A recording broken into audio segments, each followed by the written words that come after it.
muchas gracias, Olga, por la presentación. Soy Héctor Guerrero y esta charla la voy a dar a la vez que la hemos preparado Daniel Granados y yo.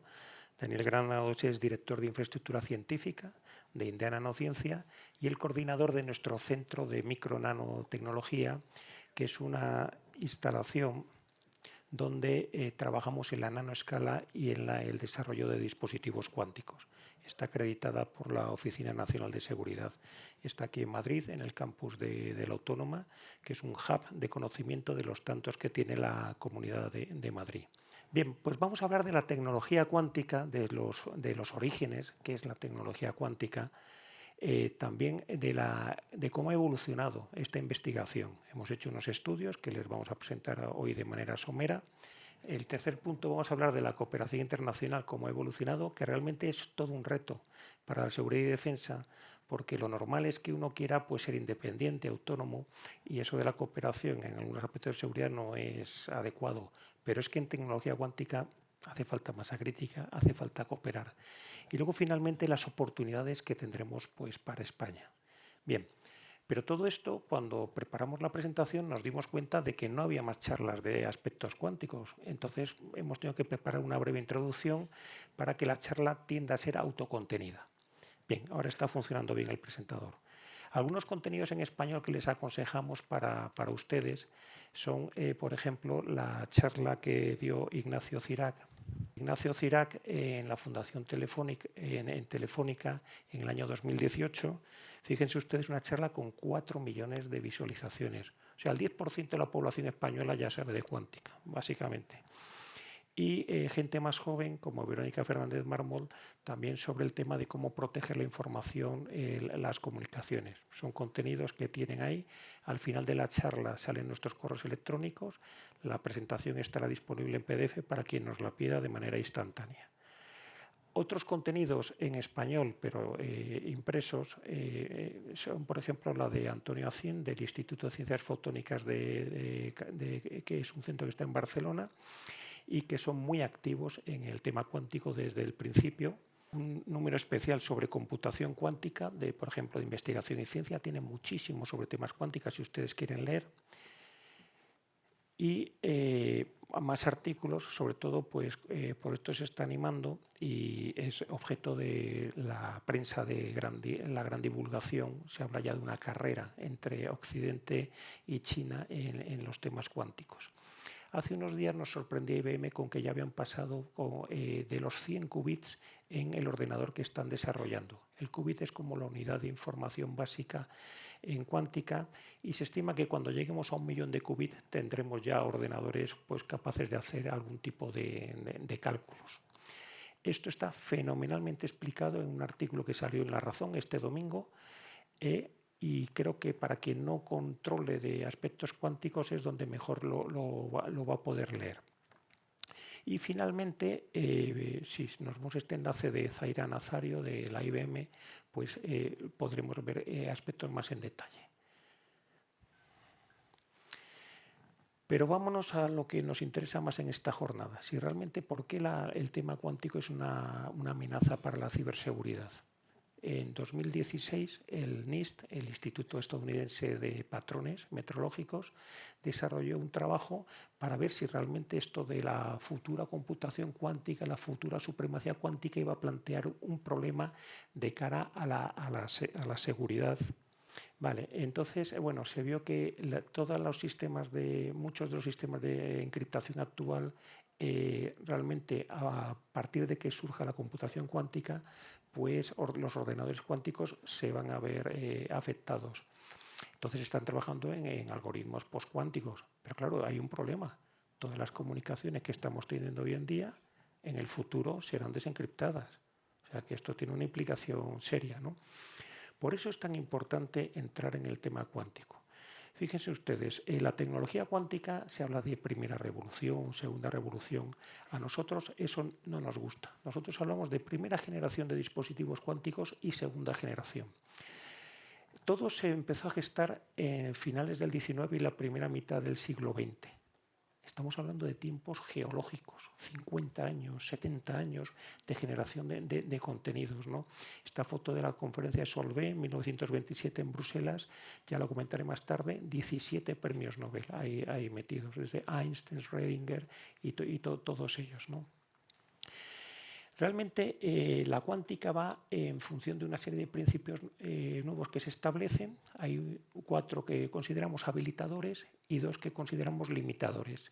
La primera generación de dispositivos cuánticos, el principio habilitador en el que se basan, por un lado, es la cuantización.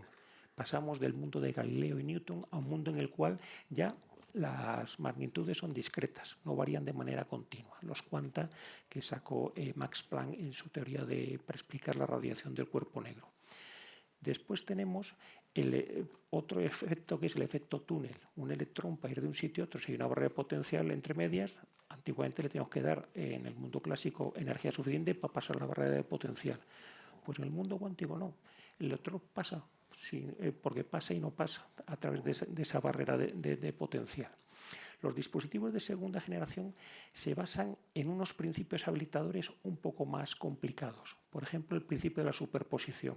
Los bits de nuestros sistemas actuales de información son el 0 o el 1, discretos, y en cuántica tenemos que es un 0 y un 1 en un espacio complejo, que eso representado en una esfera que se llama la esfera de Bragg, pues nos da que el qubit pues puede ser un vector apuntando en cualquier dirección del espacio, en esa representación, y con cualquier amplitud.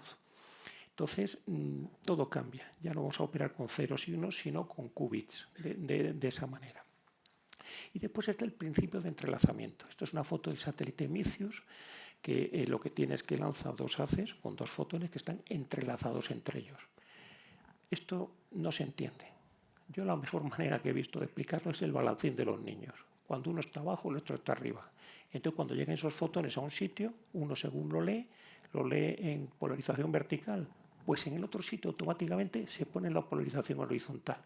De tal manera que nos podemos transferir una clave de manera automática.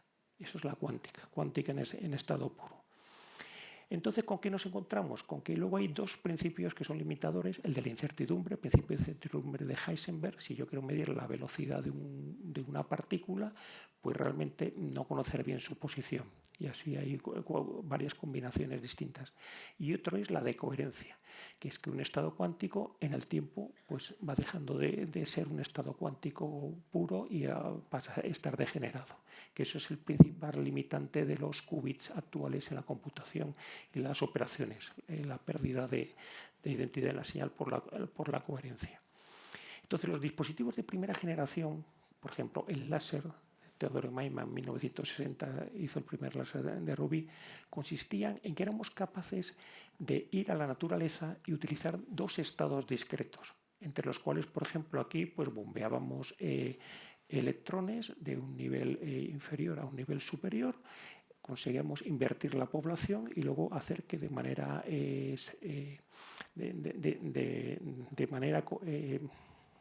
que luego bajaran todos no de manera estimulada, ¿vale? Y entonces con eso se conseguían, los láseres son los primeros dispositivos cuánticos que tenemos ópticos, también toda la electrónica y tantísimas cosas, las células solares. Los de segunda generación ya se caracterizan porque somos capaces de controlar esos estados, de prepararlos y controlarlos a voluntad. Se habla del 5º estado de la materia, los átomos de los sistemas de Bose-Einstein. Esto es una imagen de 2018 de la NASA porque los han subido por primera vez al espacio. Y entre medias tenemos una serie de dispositivos que son todavía de primera generación, pero que hemos sido capaces de hacer. Por ejemplo, los átomos artificiales de los puntos cuánticos o los diamantes con vacantes de nitrógeno para hacer sensores.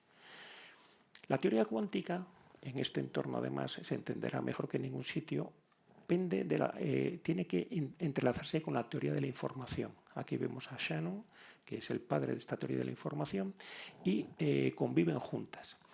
Esta es una imagen muy bonita del centenario de su nacimiento que está en New Jersey, en donde estaban los laboratorios Bell. Bueno, tienen ahí toda la información para cuando quieran la presentación. Entonces, una recopilación que ha hecho Daniel Granados de los principales artículos de la época, de cómo ha ido evolucionando todos los orígenes cuánticos, los tenemos aquí, esta recopilación. Bien, vemos ahí la estética de los 70, parecen los VGs, ¿vale? Todos los investigadores de aquella época, el ínclito Feynman, que estaba en todos los fregados, también participaba en los temas de computación cuántica.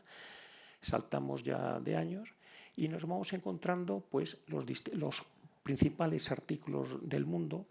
Aquí encontramos artículos, por ejemplo, de Ignacio Cirac, uno de nuestros principales valores en temas cuánticos, que está en el Instituto Max Planck de Alemania. Y llegamos incluso del año 97, que es el de Seilinger, del que hablaré más tarde, de teleportación cuántica, y etcétera, etcétera, etcétera.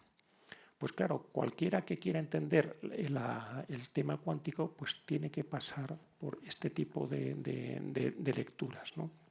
Las áreas de aplicación actuales de la tecnología cuántica, a mí me gusta representar esto con una imagen del laboratorio de la Fuerza Aérea de Estados Unidos, que ellos lo llaman Quantum Information Science.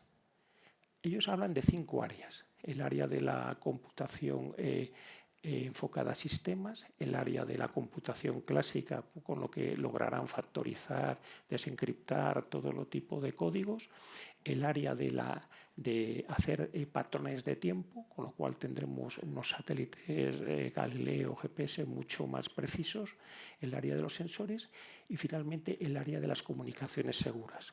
Estas son como las 5 áreas que habilitan esta segunda generación de tecnologías cuánticas. Vamos a ver rápidamente la evolución de la investigación en cuántica. Hemos hecho un estudio con las bases de datos Web of Science que amablemente nos suministra para toda España la Fundación Española de Ciencia y Tecnología.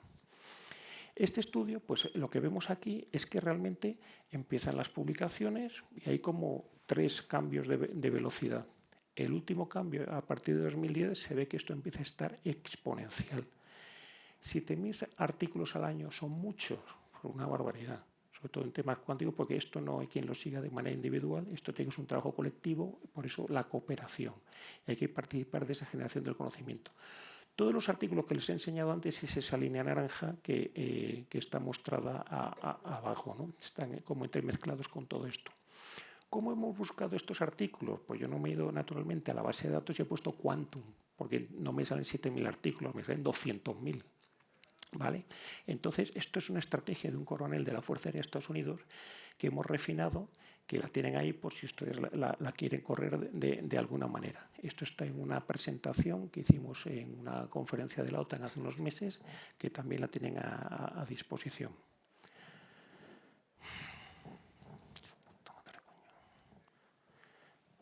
Perdonen, pero me voy a... Vale. Entonces, de todos estos artículos cuánticos, pues lo que tenemos al final son... hemos hecho un estudio en 3 áreas diferentes. El área de la computación cuántica, o sea, todos esos artículos, cuántos son de computación, cuántos artículos son de sensores y cuántos artículos son de comunicaciones.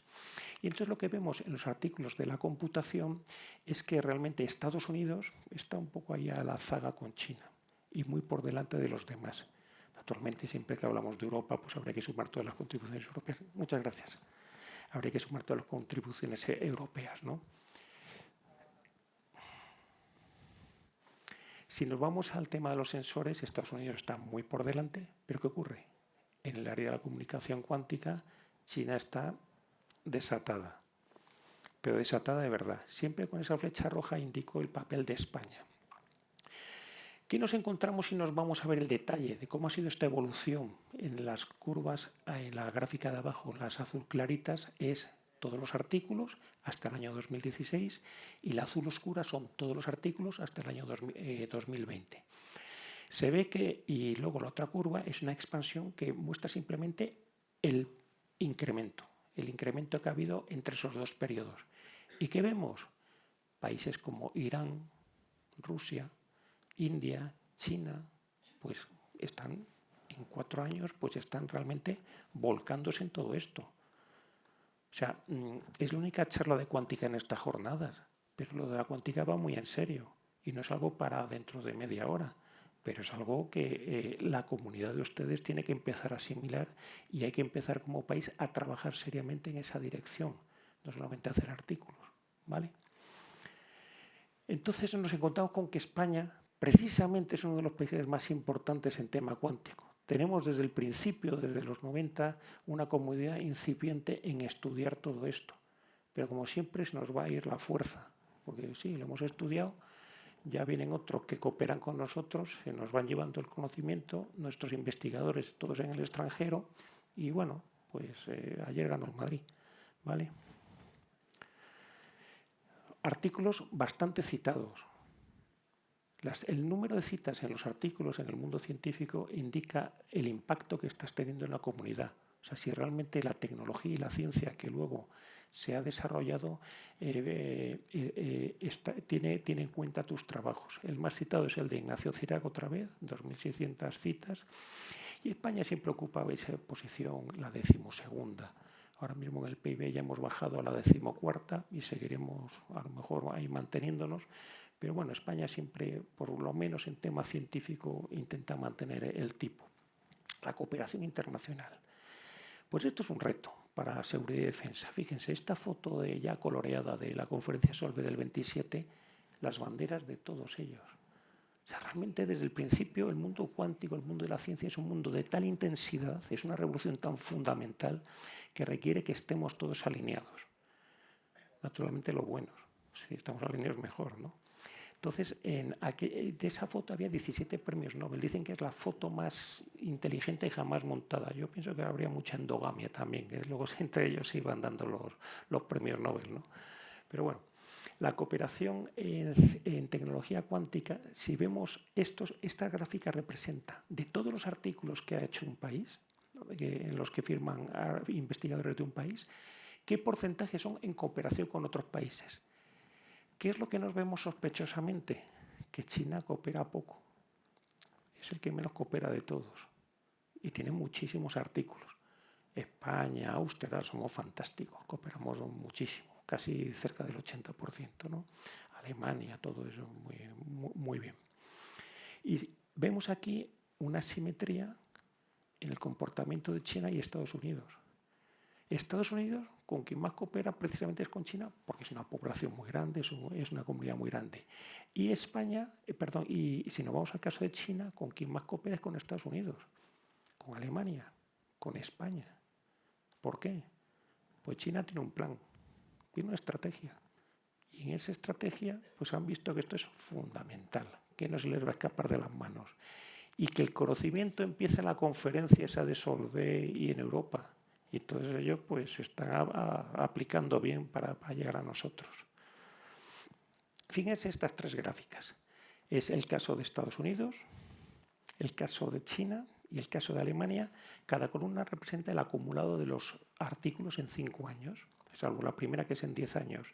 En azul son los artículos donde el país, artículos internos del país, y en naranja son artículos hacia afuera. Pues vemos que China ha incrementado su cooperación brutalmente.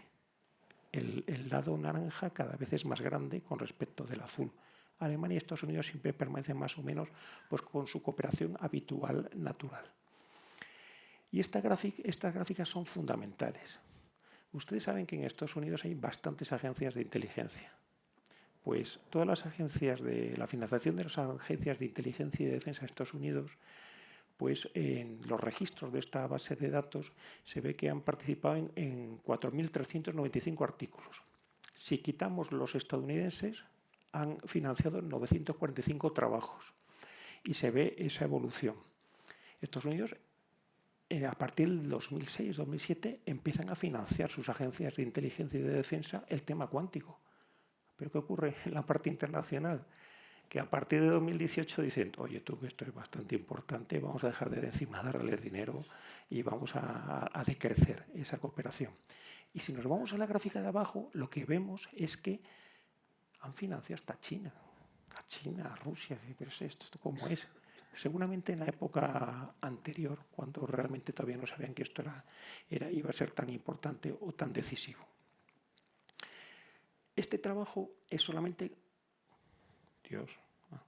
Este trabajo es solamente con artículos. Aquí están pues para todos los países. Esto hay que hacerlo con patentes, hay que hacerlo con proyectos de investigación.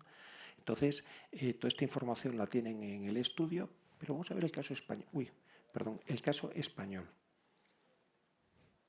Y el caso español se ve que con quien más colaboramos es con Alemania. ¿Por qué? Porque uno de nuestros máximos valores se ha ido a Alemania y naturalmente pues coopera con nosotros. Pero fíjense que China es el cuarto país con quien más cooperamos. No digo no que esté bien, porque si ellos tienen gente importante, interesante y viene para acá conocimiento, chapó por esa cooperación. Habría que analizarlo, ¿no?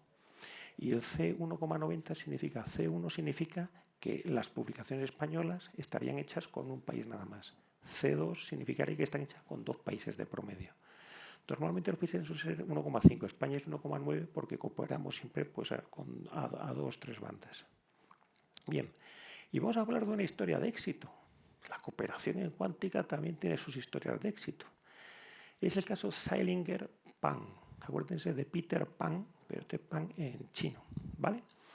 Pues Pan es un investigador chino que con 4 publicaciones de repente pues va a Austria, al laboratorio Zeilinger, y en el 97, según llega a Mesa del Santo, este artículo de 3.600 citas, que es la base de todas las comunicaciones cuánticas de distribución de clave cuántica,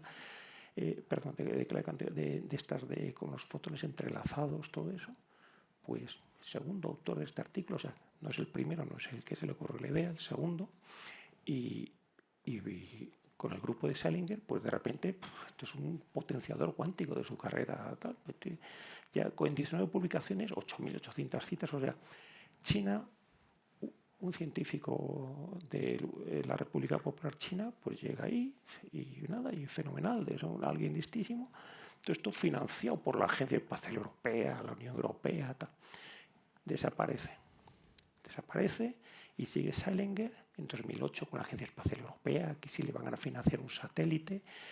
Y los tiempos europeos, pues vamos a empezar a armonizar, a ver si políticamente correcto, a ver si Francia quiere, pues tal vez Francia en la ESA manda mucho, tal y cual. Y muy bien, seguimos ahí todos los países alineados, fenomenal. Mientras tanto, Pan se va, China, tal, no sé qué, 255 artículos, 17.000 citas. ¿Por qué? Porque según PISA Chinas Pan, le dan 100 millones de euros de China, 1.000 millones de euros aquí. Y montan el sistema Micius. Micius es el Galileo y el Newton de los chinos. Habló del principio de inercia, mucho antes, lo verdad que luego los chinos no le hicieron caso, los siguientes filósofos, ¿no? E incluso la agencia estatal Xinhua, pues lo que dice es que estamos en una carrera, que ya hemos ganado el 5G y que ahora vamos a por el tema cuántico. Y no les falta razón. Amigos para siempre, Zeilinger y Pan en el lanzamiento de Micius. Y Pan en una entrevista nos dio un proverbio chino, que quien me enseña por un día es mi padre por vida. Está bien porque es una relación fraternal. O sea, que la cooperación, pues esto se lanza en 2016, esto sale en Nature.